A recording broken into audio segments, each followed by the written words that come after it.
রূপা, এই হলো তোর নতুন মা, আর ও তোর ছোট বোন। এখন থেকে ওরা আমাদের পরিবারেরই একটা অংশ। শোনো মালতী, এই হলো আমার মেয়ে। ওকে এখন থেকে নিজের মেয়ের মতোই ভালোবাসবে।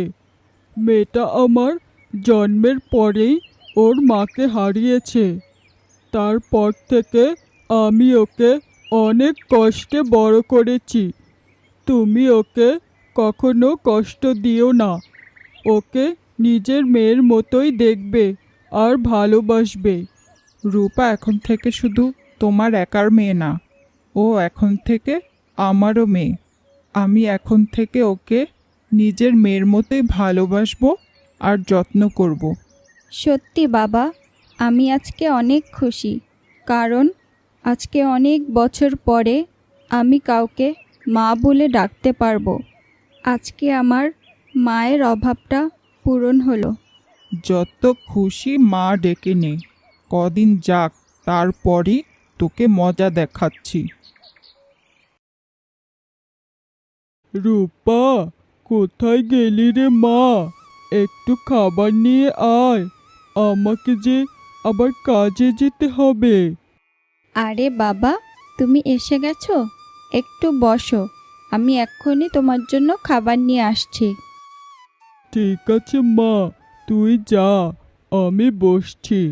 খালি পেটে কাজ করতে আর ভালো লাগে না।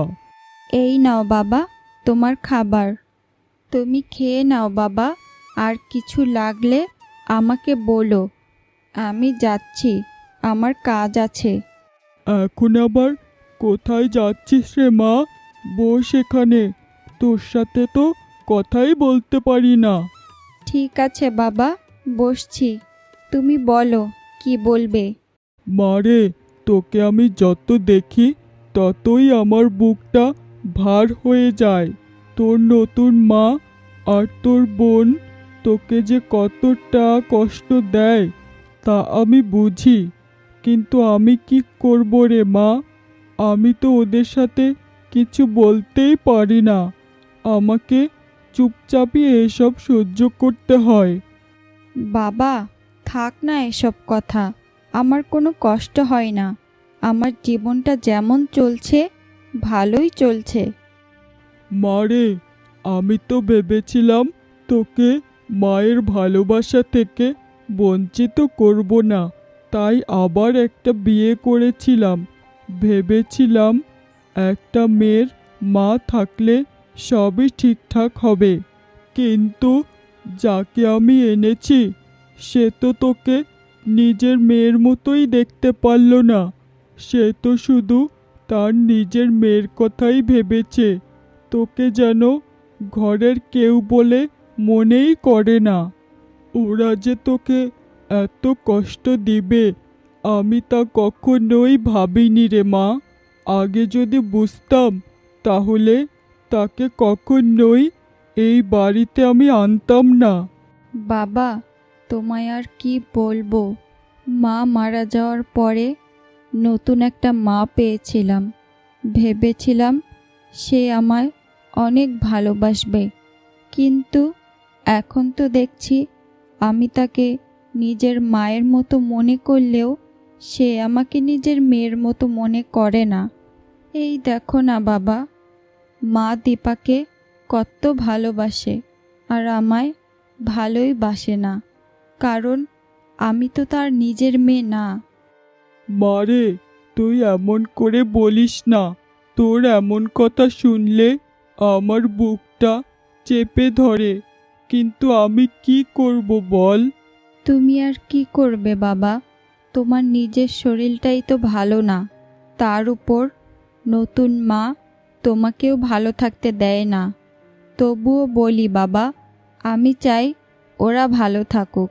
আমি থাকি আর না থাকি তাতে কিছু আসে যায় না। আমার দুঃখে যদি কেউ সুখে থাকতে পারে তাহলে থাকুক। জন্মের পর মাকে হারিয়েছি, আমি তো জনম দুঃখী। আমার জীবনে আমি আর সুখ আশা করি না বাবা। কি রে মেয়ে, এখনো থালা বাসনই মাজছিস? তোর এত সময় লাগে? দিনের তো প্রায় অর্ধেক সময়ই শেষ। বাকি কাজগুলো করবি কখন? নাকি সেই দিনের মতো আজকেও পিঠের উপর 2 ঘা দিতে হবে? একদম ঠিক বলেছ মা। তুমি সারাদিন ওকে এত কথা শোনাও, তারপরও ওর কাজের কোনো গতিই নেই। আর দেখো না, চোখে মুখে কেমন ভাঙচুর ভাব, তাকানোর ভঙ্গিটা দেখো। মা, দয়া করে আমায় একটু সময় দিন, আমি সব কাজ করে ফেলবো। দয়া করে আপনারা এখন একটু মাথাটা ঠান্ডা করুন। শোন মেয়ে, একটা কাজ করেই দিনের অর্ধেক সময় পার করলে চলবে না। ঘরের বাকি কাজ করবে কে? রান্না কে করবে শুনি? ঘরের মেঝে কে মুছবে? আমি না বললে দেখছি কিছুই তো বুঝিস না। মা, ওকে এত বলে লাভ নেই। চুলের মুঠি ধরে একটা টান দাও, তাহলেই সব ঠিক হয়ে যাবে। শোন, এই ঘরে থাকতে হলে সব নিয়মকানুন মেনেই থাকতে হবে। দয়া করে তোমরা আর আমার গায়ে হাত তুলো না। আমার খুব কষ্ট হয়, আমার খুব ব্যথা লাগে। আমি এক্ষুনি রান্না করে আনছি তোমাদের জন্য। তোমরা একটু অপেক্ষা করো, আমি এক্ষুনি যাচ্ছি। ঠিক আছে, তোকে শেষবারের মতোই সময় দিচ্ছি। রান্না শেষ করে তাড়াতাড়ি খাবার নিয়ে আসবি, আর বেশি কথা বলবি না। আর তোর মতো মেয়েকে মেরে আমাদের হাত নোংরা করতে চাই না। হ্যাঁ, ঠিক বলেছিস রে মা। ছুঁচো মেরে আমি হাত নষ্ট করতে চাই না।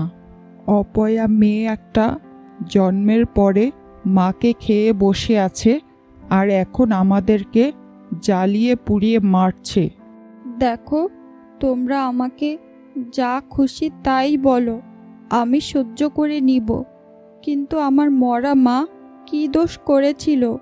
তাকে নিয়ে তোমরা কেন কথা বলছো? তাকে নিয়ে তোমরা কিছু বলো না। আমার মরা মাকে নিয়ে কিছু বললে আমি খুব কষ্ট পাই। বাবা রে বাবা, মেয়ের মুখে তো আজকাল দেখছি খইও ফুটছে। কাজের বেলায় তো সব কিছু তোকে শিখিয়ে দিতে হয়, আর কথা বলার বেলায় তো কোনো কিছুই শেখাতে হয় না। কথা তো দেখছি ভালোই শিখেছিস। এই দীপা, যা তো ঝাড়ুটা নিয়ে আয়, 1 ঘা দিয়ে চুপ করিয়ে দেই।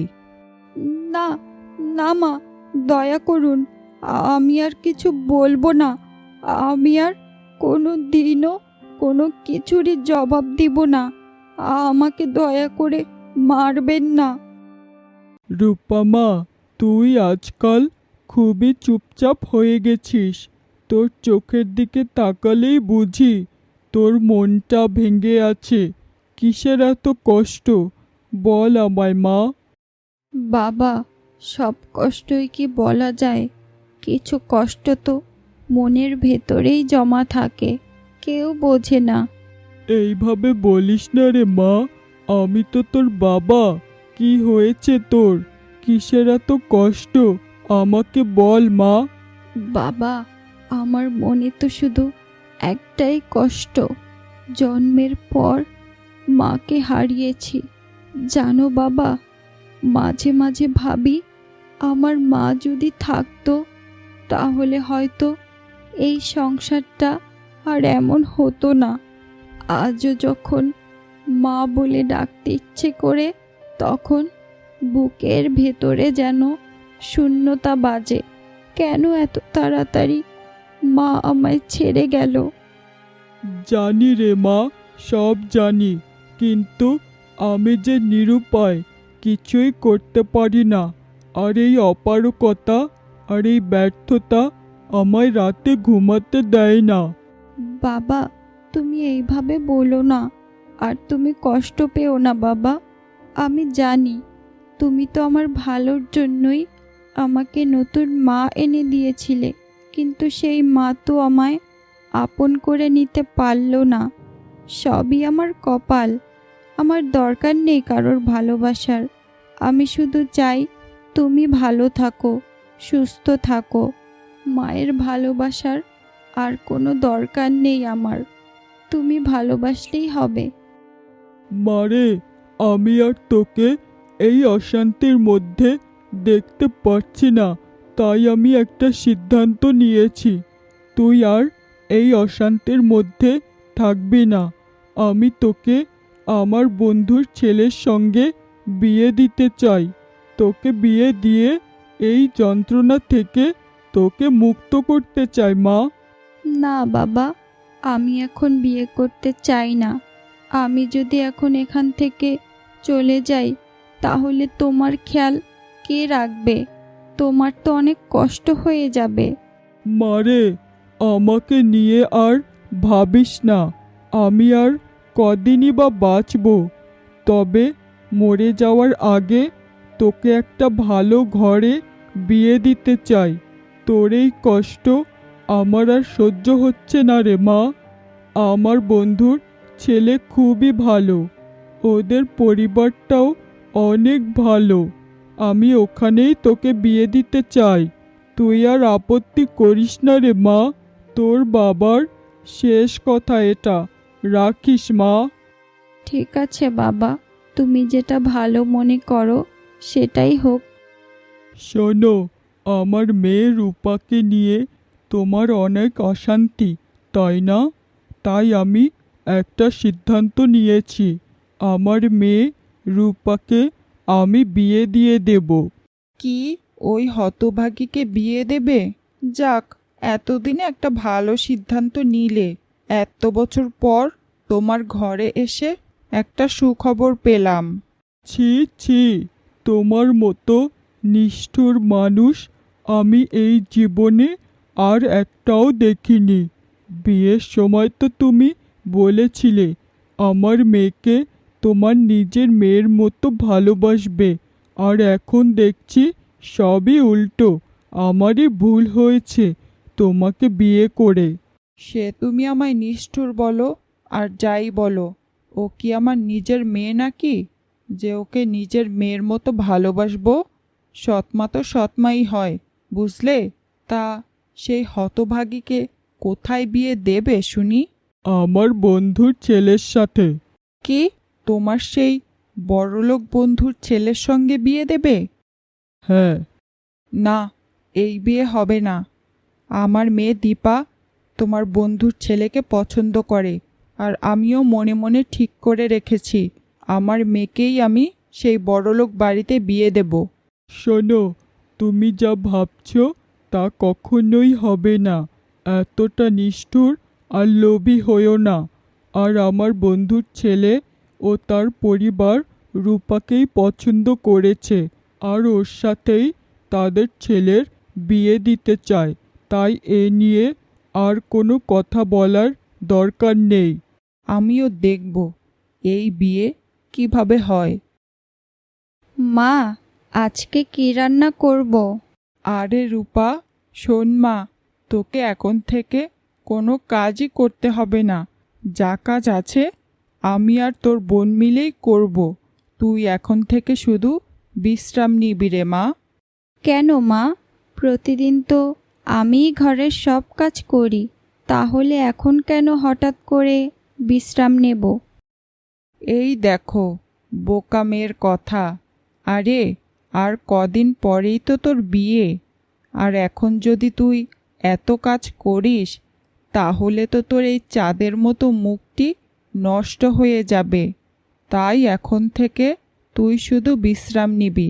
অনেক তো কাজ করেছিস, এখন একটু নিজের জন্য ভাব। আর শোন মা, তুই আমায় মাফ করে দিস। আমি তোকে দিয়ে এতদিন অনেক কাজ করিয়েছি, তোকে অনেক কষ্ট দিয়েছি। তুই যে এখন পরের বাড়ি চলে যাবি, আমি এখন আমার ভুলটা বুঝতে পেরেছি রে মা। আরে মা, তুমি এমন করে বলো না তো। আমি তো তোমায় ভালোবেসেই সব কাজ করে দিতাম। আর তুমি যদি আমায় এমন ভালোবাসো তাহলে তোমার জন্য আমি 1000টা কাজও করে দিতে পারি, আমার কোনো কষ্ট লাগবে না। আরে আমার লক্ষ্মী মেয়েটা, তোকে আর কোনো কাজই করতে হবে না রে মা। তুই এখন থেকে শুধু বিশ্রাম নিবি আর তোর চেহারার যত্ন নিবি, কেমন? আর শোন, আমি তোর জন্য বেশ ভালো মানের একটা ক্রিম এনে রেখেছি, আজ রাত থেকে ওইটা দিবি। এতদিন তো কাজ করে চেহারার 12টা বাজিয়ে দিয়েছিস, এখন থেকে নিজের চেহারার একটু যত্ন নিস, ঠিক আছে? ঠিক আছে মা, আমি আজ রাত থেকেই তোমার দেওয়া ক্রিমটা ব্যবহার করব আর নিজের চেহারার যত্ন নিব। কি, মা রূপার জন্য এত ভালো একটা ক্রিম এনেছে? ওর বিয়ে হবে, ও আরও সুন্দরী হবে। মা এটা কিভাবে পারলো? মা তো জানে আমি ওই ছেলেটাকে কতটা পছন্দ করি। দাঁড়া রূপা, তোর রূপচর্চা আমি করাচ্ছি। এই ক্রিম আমি ব্যবহার করব আর তোর থেকেও অনেক বেশি সুন্দরী হব। তারপর ওই ছেলে আমার দিকেই তাকিয়ে থাকবে, চোখই ফেরাতে পারবে না। হায় হায়, এ কি হলো আমার? আমার মুখ তো একেবারে কুচকুচে কালো হয়ে গেল। এ কি ক্রিম মাখলাম আমি মুখে? মা, তুমি রূপার জন্য এই কি ক্রিম এনেছো? আমার মুখ তো একেবারে কুচকুচে কালো হয়ে গেল। ওরে দীপা, এইটা তুই কি করলি?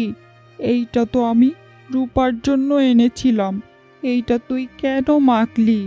এখন তো তোর চেহারা আর কোনো দিনও ঠিক হবে না। পাজি মেয়ে একটা, আমার তো কোনো কথাই তুই শুনিস না। হায় বিধাতা, আমি এখন একে বিয়ে দেব কি করে? ও, এর জন্যই মা তুমি কালকে আমার সঙ্গে এত মিষ্টি মিষ্টি কথা বলেছিলে? ছি মা, ছি, তুমি আমার এত বড় ক্ষতি করতে চেয়েছিলে। কালকে তুমি আমার সাথে এত বড় নাটক করলে মা। আমি তো ভেবেছিলাম যে আমি আমার মাকে আবারও ফিরে পেয়েছি। এখন তো দেখছি আমি ভুল ছিলাম। আমার এখন কি হবে? আমাকে যে এখন কেউই বিয়ে করবে না। আমি যে একেবারে শেষ হয়ে গেলাম। হায় হায়, আমি এখন কি করব? আমার মেয়েটার মুখ তো পুড়ে গেল। এখন তো ওকে আর কেউ বিয়েও করবে না। আমার পাপের শাস্তি আমার মেয়েটাই পেল। সত্যি, কিছু কিছু সৎ মা সারা জীবন সৎই থেকে যায়, কখনোই আপন হয় না।